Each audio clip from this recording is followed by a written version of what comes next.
নমস্কাৰ প্ৰিয় বন্ধুসকল, আপোনালোকে চাই আছে good morning Assam YouTube channel. লৈ আহিছোঁ আজিৰ দিনটোৰ অত্যন্ত গুৰুত্বপূৰ্ণ খবৰ। ইয়াৰ প্ৰতিটো খবৰে আপোনাৰ বাবে অত্যন্ত গুৰুত্বপূৰ্ণ। ভিডিঅ'টো শেষলৈকে চাব, লাইক আৰু ছাবস্ক্ৰাইব বটনটো ক্লিক কৰি দিব, যাতে যেতিয়া যিসমূহ ভিডিঅ' আপলোড কৰোঁ সকলোতকৈ প্ৰথম যাতে আপোনাৰ মোবাইলত যায়।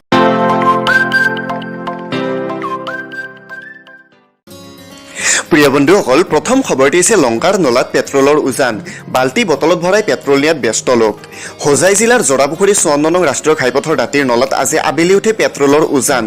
নলাৰ পানীত বজাৰত 100 টকীয়া পেট্ৰল দেখা পোৱাৰ পিছত কোনেনো আৰু ৰৈ থাকে পেট্ৰল নলোৱাকৈ। ফলত কি পথচাৰী কি স্থানীয় ব্যক্তি সকলোৱে নলাৰ পৰা পেট্ৰল লোৱাত হৈ পৰে ব্যস্ত। জোৰাপুখুৰীৰ 54 নং ৰাষ্ট্ৰীয় ঘাইপথত আজি আবেলি দুৰ্ঘটনাত পতিত হৈছিল AS02AC 7290 নম্বৰৰ এখন পেট্ৰল ভৰ্তি টেংকাৰ।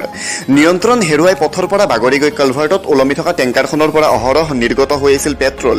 ফলত কালভাৰ্টৰ তলৰ পানী ভৰ্তি নলাত মুহূৰ্ত ভৰি পৰিছিল পেট্ৰলেৰে।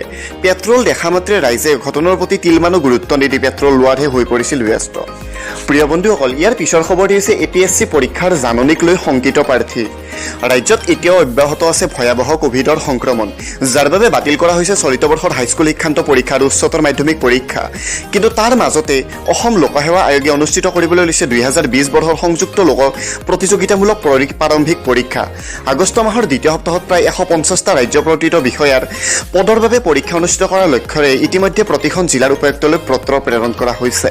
উক্ত পত্ৰৰ জৰিয়তে সকলো উপায়ুক্তক পৰীক্ষা কেন্দ্ৰৰ ব্যৱস্থা কৰিবলৈ কোৱা হৈছে। ৰাজ্যত ৭৬,০০০ৰো অধিক প্ৰাৰ্থী এই পৰীক্ষাত অৱতীৰ্ণ হ'ব।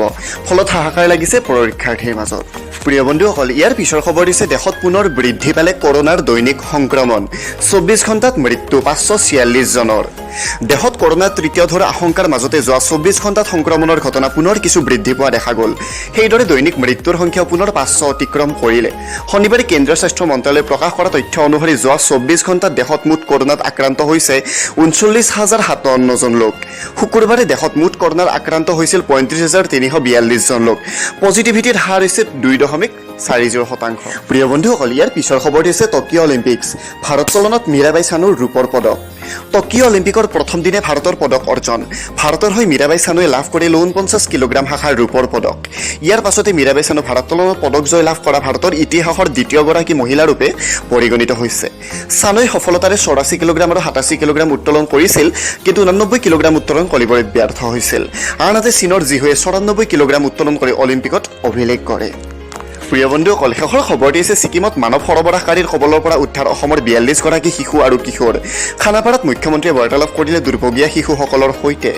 ৰাজ্যত ড্ৰাগছৰ পাছত মানৱ সৰবৰাহকাৰীৰ বিৰুদ্ধে আৰম্ভ হৈছে অভিযান। শেহতীয়াকৈ চিৰাং জিলা আৰক্ষীৰ অভিযানত ছিকিমৰ পৰা উদ্ধাৰ হৈছে 42টি শিশু আৰু কিশোৰ। উদ্ধাৰ হোৱা শিশু আৰু কিশোৰকেইটাৰ বয়স 8 পৰা 18 বছৰৰ ভিতৰত। আটাইকেইজনক উদ্ধাৰ কৰি বৃহস্পতিবাৰে নিশাই 2খন বাছে ৰওনা হৈছে অসমলৈ। আজি গুৱাহাটী খানাপাৰাত এই শিশু কিশোৰসকলৰ সৈতে মত বিনিময় কৰে মুখ্যমন্ত্ৰী হিমন্ত বিশ্ব শৰ্মাই।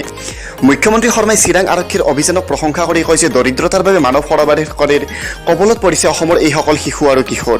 চিৰাং জিলাৰ ভাৰত ভূটান সীমান্তৰ বিভিন্ন স্থানৰ পৰা বিভিন্ন প্ৰলোভনেৰে নিয়া হৈছিল এই শিশুসকলক। শিশুকেইটা মূলতঃ আদিবাসী, বঙালী আৰু বড়ো সম্প্ৰদায়ৰ বুলি জনায় মুখ্যমন্ত্ৰীয়ে। প্ৰিয় বন্ধুসকল, ভিডিঅ'টি যদি ভাল পালে লাইক কৰিব, শ্বেয়াৰ কৰিব আৰু এনেধৰণৰ বাতৰিসমূহ পাই থাকিবলৈ আমাৰ এই চেনেলটো নিশ্চয় ছাবস্ক্ৰাইব কৰিব। Thank you so' much.